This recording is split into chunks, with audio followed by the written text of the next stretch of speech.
Hey guys, welcome to my channel, and today we're going to take a look at another horrible case with you. One summer day in 2014, the New York Police Department received an unexpected call from a woman requesting to speak with the detective handling the Shele Kovlin case.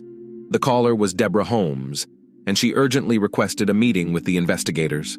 Receiving such surprising news, they hoped this unexpected call might help thaw the long, stagnant investigation into a tragic loss that had been at a standstill for 5 years.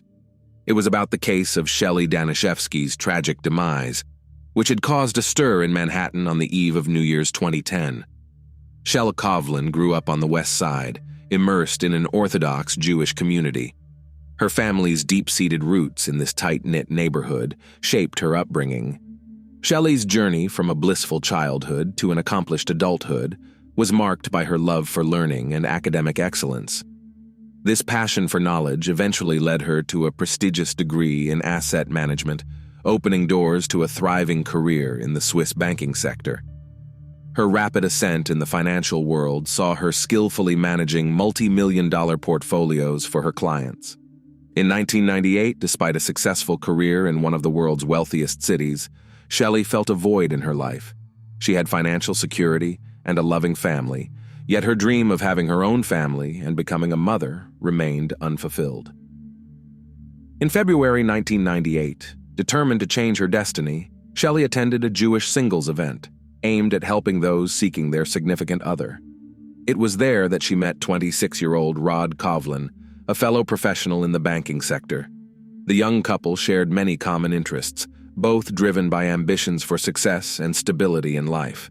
Their connection was instant and profound. The relationship blossomed rapidly as they complemented each other perfectly, disregarding the notable age difference. Shelley and Rod were inseparable, spending every moment together. Their love was so intense that shortly after meeting, they decided to get married. Despite some acquaintances considering it a hasty decision, for Rod and Shelley, everything felt just right.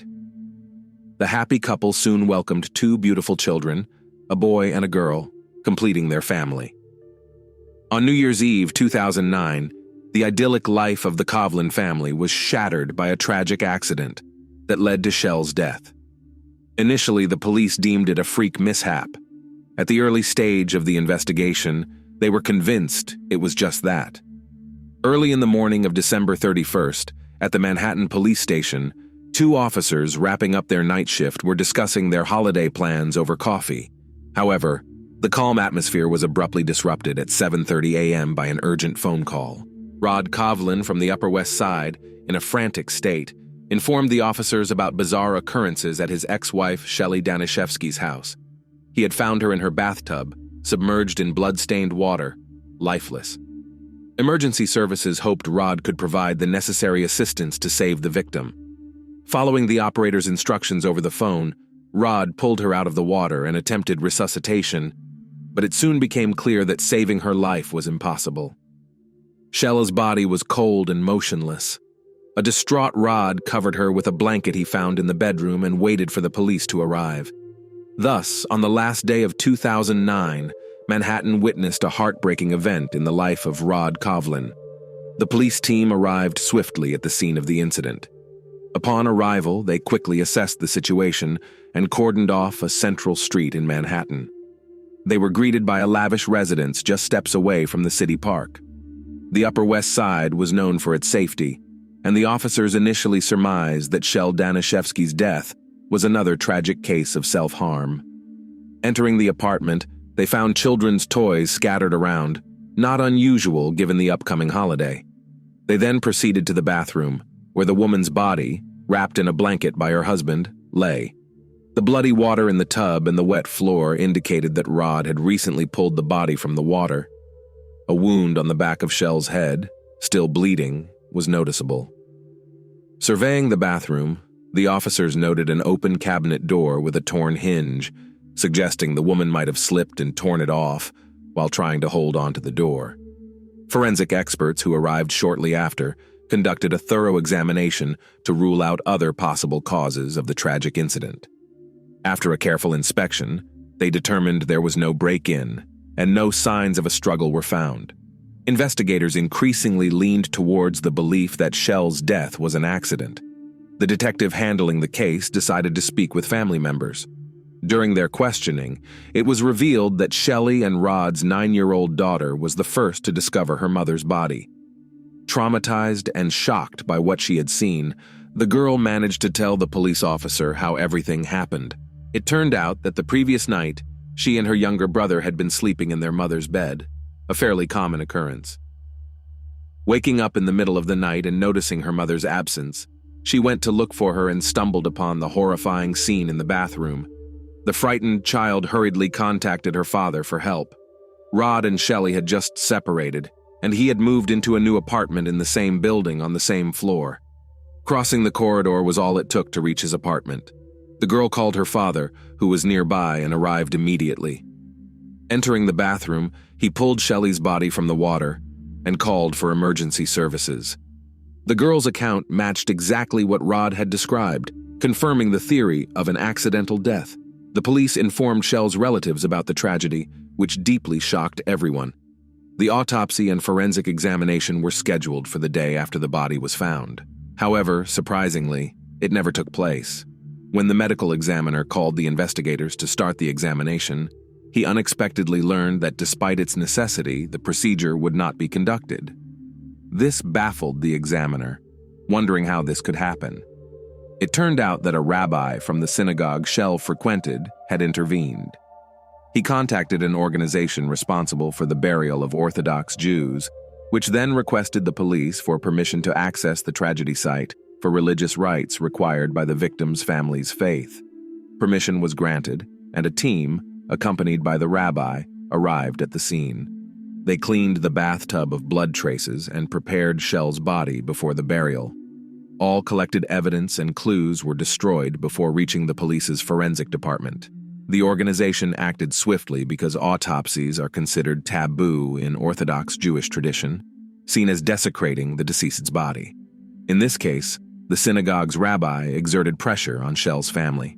Grieving relatives and husband, appreciative of the rabbi's assistance, and with no doubts about the accidental nature of the incident, didn't object to his help. The family also agreed to forgo the autopsy, leaving the funeral arrangements to the burial preparation organization. Thus, within 24 hours, Shelley was buried. Hundreds of people attended to pay their last respects and offer condolences to the family. Later, upon learning from the police that potential clues were destroyed during the cleaning of the bathroom, doubts about the official version of Shell's death began to haunt her parents. A fall in the bathtub certainly posed a risk, but the likelihood of death from such an accident seemed increasingly improbable to them. Although nothing substantiated their doubts, the thought that their daughter's demise was not accidental troubled them deeply. Since the evidence was destroyed, the New York Police Department lost the opportunity for further investigation, prompting the family to hire a private detective to clarify the circumstances and verify if Shell's death was indeed due to a tragic fall.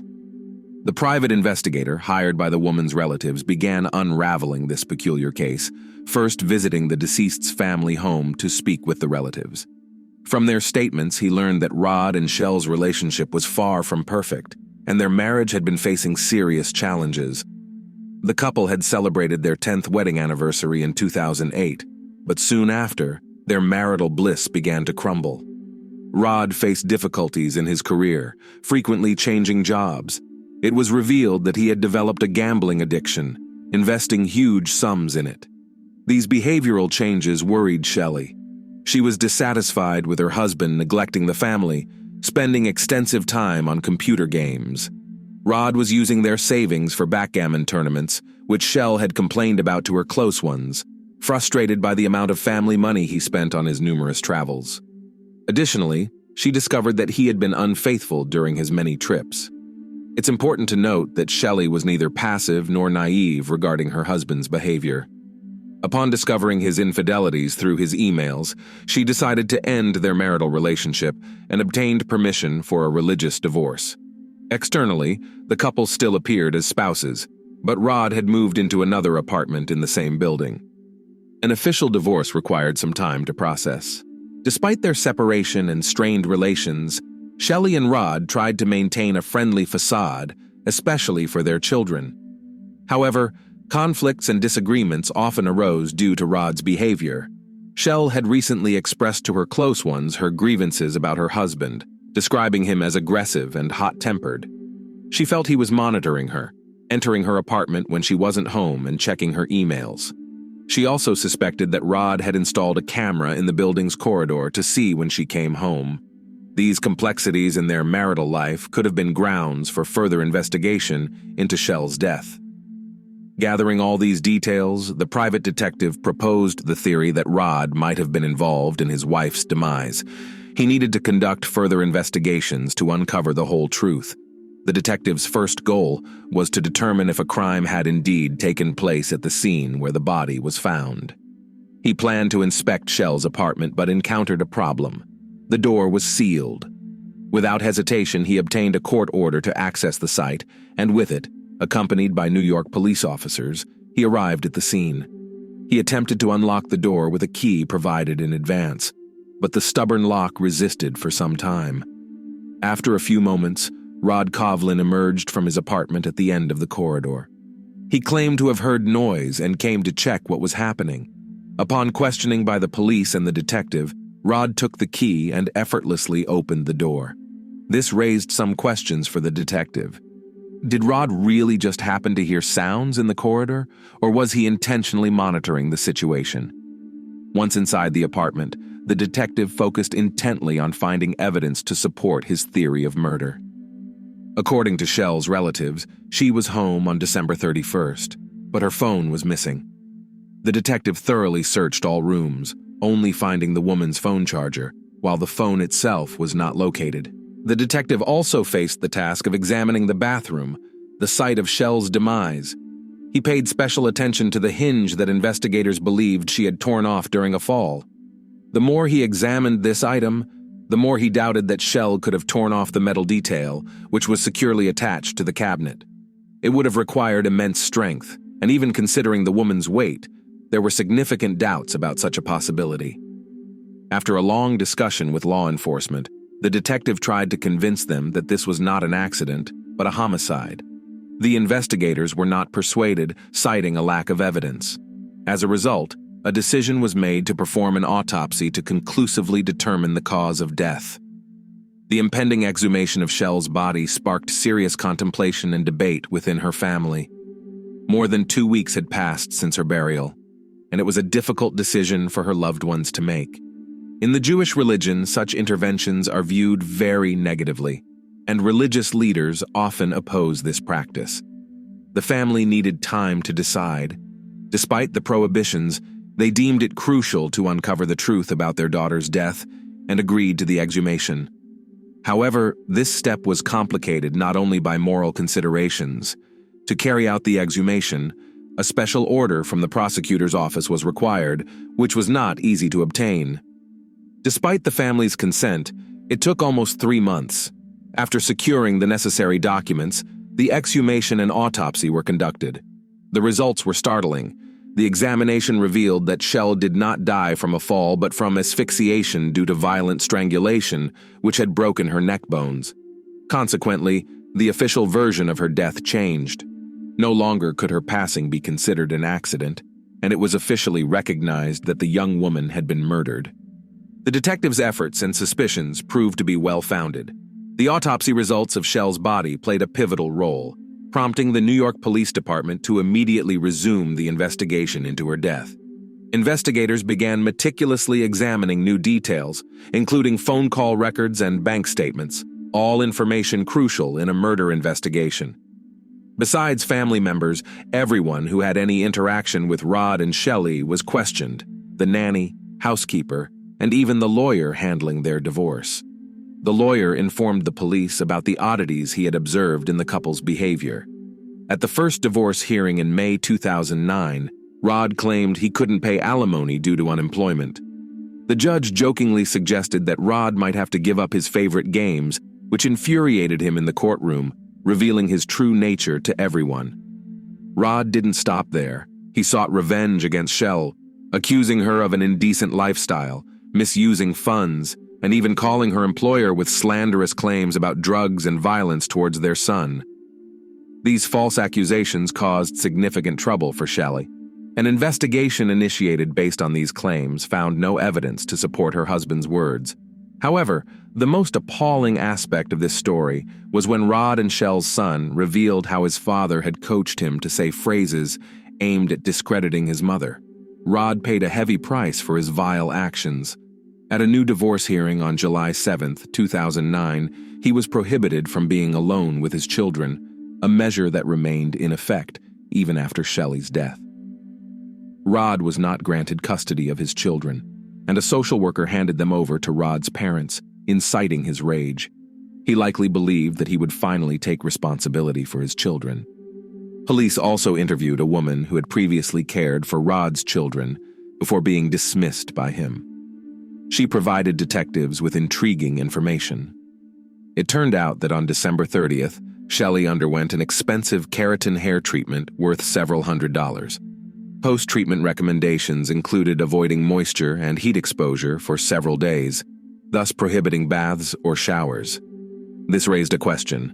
Why would Shelley risk damaging her hair by disregarding these recommendations? Investigators speculated that Shelley didn't take a bath on the day of her death. However, their conclusions weren't direct evidence, and it was insufficient to charge anyone with murder based on this alone. Detectives also reviewed the building's surveillance footage where the couple lived. On the day of the murder, they noticed Rod's peculiar behavior. At 4 a.m., he left his apartment dressed as if he was going outside. He returned after some time. The night watchman at the building's entrance, who was interrogated, found Rod's early morning outing unusual, as he had never left so early before. The watchman remembered Rod asking if he needed anything, to which he replied negatively. However, Rod returned a few minutes later with chocolate bars, offering them to him. The investigators believed Rod's behavior was deliberate to create an alibi for himself. Rod now became the primary suspect, and the investigators' task was to prove his guilt by any means necessary. Their main question was, what could have driven Rod to murder his wife? During the investigation, despite 2 divorce hearings, Shelley and Rod were still officially married, meaning that without a will or divorce, the property would automatically go to Rod. It was a matter of over $5 million. Another crucial point was that on December 31, 2009, Shelley had made an appointment with her lawyer to change her will, intending to exclude her husband.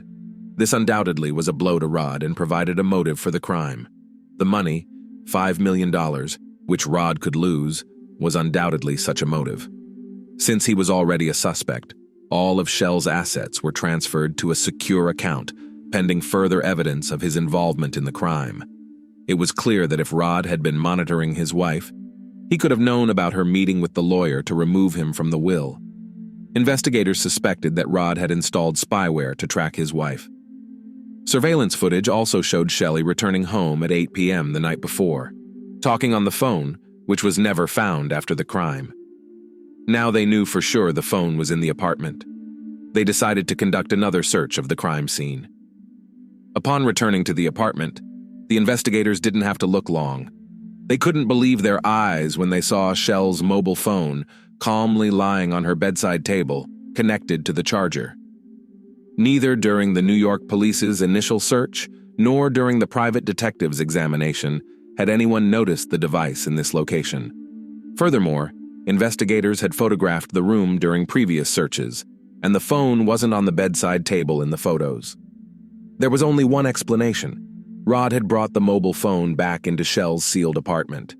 Whether this act was a foolish mistake or a deliberate taunt of the investigation was anyone's guess. Rod was called in for questioning, but he had already hired a lawyer who advised him to remain silent. The investigators had to continue looking for new evidence of his involvement. After examining Rod's phone records, police found frequent calls to a number registered in Jacksonville, North Carolina. The number belonged to Debra Holmes, a married woman with 3 children. She was 14 years older than Rod. They had met at a backgammon competition 5 months before Shell's murder and had a passionate affair. The lovers met during backgammon tournaments or played online together. The investigators saw a chance to find a lead and decided to call the woman to ask her a few questions. To their surprise, Debra responded that her lawyer had advised her not to speak to them. Confronted with another refusal, law enforcement officials decided to inquire about the name of the attorney. It turned out to be the same lawyer representing Rod Covlin. The police's last hope rested on finding compromising messages or electronic correspondence between Rod and Debra. They hoped to discover these on Shelley's recently found phone. Unfortunately, all messages had been professionally deleted. Even expert programmers couldn't retrieve the data. Rod had meticulously planned everything, seemingly mocking the authorities. Days turned into months and years, and it became apparent that Rod Covlin was evading justice. Perhaps the crime he committed was perfect, but the rabbi's cleanup of the bathroom, erasing all traces of blood and other evidence, played a crucial role. This action destroyed all potential DNA, fingerprints, or fibers, complicating the investigation, which increasingly dragged on. Rod never admitted to his crime, and the lack of evidence prevented the case from going to trial. 5 years had passed since the investigation into Shelley's demise began, yet no arrests had been made. After years of fruitless searches for clues and evidence of Rod Covlin's involvement in his wife's demise, the suspect's mistress suddenly came forward. Following her phone call, the police invited her to the station.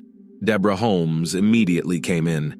It turned out that she and Rod had broken up a few months earlier, prompting her to contact the police. What she shared with the investigators over the next 3 days shocked them. Debra had much to reveal. She told them about Rod's plans concerning custody of his children. Since Rod was still a suspect in his wife's demise and had no custody rights over the children, he couldn't access his deceased wife's money. Rod was prepared to do anything to seize Shelley's millions and had hatched a vile plan. Covlin planned to convince his 15-year-old daughter to fake an assault, later accusing his father, Rod's dad, of the crime. This would land the grandfather in jail, losing custody rights over the grandchildren. Rod hoped his daughter would agree to his plan in exchange for money. Meanwhile, the criminal had been regularly withdrawing money from the only account he had access to, the one where Shelley had deposited funds for their children's education. Rod's parents noticed he was squandering the savings, which should have been for his daughter and son's future. They were very unhappy with his lack of interest in his children's lives, leading to a dispute. Rod was so angry with his parents that he seriously contemplated ending their lives. In 2012, Rod Covlin confided his plan to Debra. He intended to have his daughter put rat poison in her grandparents' tea. Since the girl was a minor, Rod calculated she would spend much less time in prison than he would. Debra persuaded her lover to abandon this evil intent. Following this, Rod conceived several other ideas. At one point, he contemplated burning down his parents' house, jamming the doors to trap them inside. He also considered arranging a sham marriage for his daughter to a Mexican man, after which she would have to relinquish part of her inheritance to her father. Listening to Debra's testimony, the police couldn't believe the reality of such details. All this time, she had been gathering evidence, amassing a trove of data on hard drives. Realizing she was dealing with a psychopath, she cautiously waited for Rod to lose interest in her before handing these valuable insights over to the investigators. The recordings contained hundreds, perhaps thousands, of Rod's conversations with various people. Now the law enforcement officers had to meticulously listen to these gigabytes of data in search of convincing evidence. Debra's contribution to this complex investigation was significant. As investigators began analyzing the recordings, they discovered something astonishing. In a conversation with a backgammon acquaintance, Rod inadvertently mentioned having keys to Shelley's apartment and the ability to enter it at any time. These hard drives became a real treasure for the police, extracting hundreds of materials related to the case. Investigators found that Rod was plotting against his own daughter, planning to pin the responsibility for the mother's demise on her. In an email address that the father used to forge an email, it was claimed that the daughter admitted to lying and that her mother didn't just fall. According to the fabricated story, they had an argument in the evening, and in anger, she pushed her mother in the bathroom. Thanks to all the information gathered, the police finally had compelling evidence to charge Rod Covlin with the demise of his wife. On November 1st, 2015, Rod Covlin was arrested. Shelley's family awaited the trial of their daughter's perpetrator, but victory was not assured. The charges were circumstantial, and a skilled lawyer could instill doubt in the jurors' minds. Detectives continued their investigation, gathering new data and meticulously verifying all evidence. Soon, irrefutable proof emerged from an unexpected source.